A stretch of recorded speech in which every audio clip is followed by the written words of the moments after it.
Lucas asks, has Palamism been interpreted in a heretical fashion by Orthodox and Catholics?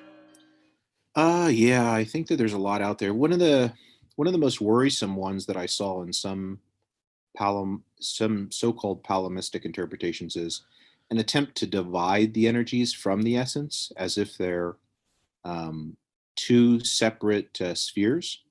You'll see some talk about that. One thing that's quite clear in everything that Palamas expresses and the Palamite tradition, the energies are contained within the essence, to use that phraseology. He calls them usiode, or usiodi if you're not a Erasmian.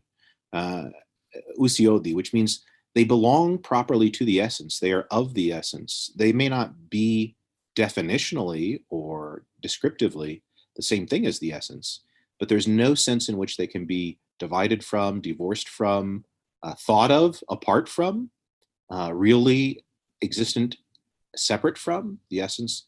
In every way, they are excrescences, outflowings, from eternity productions of the essence. So God's wisdom is eternally just a natural thing that divine being does, is that it produces wisdom, and it produces it from eternity. And it's a non-personal property that is always just the nature of intelligent beings to produce. So it produces it from eternity.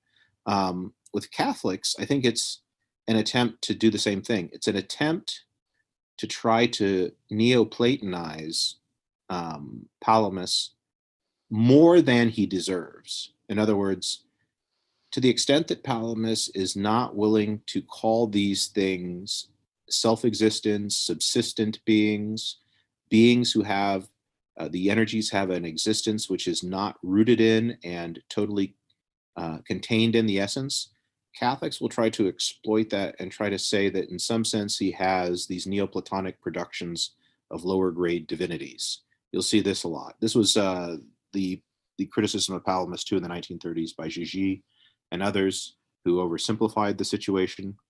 Um, and both of them are, I think, uh, the Neo-Thomists aren't committing heresy by this criticism. They're simply not reading what Palamas is really saying.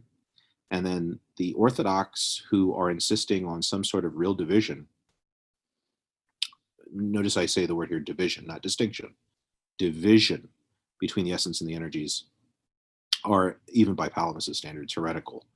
We can hold for a distinction in the essence on the part of the thing itself, but we can't hold for a division as if somehow the energies were separate coexistence from eternity.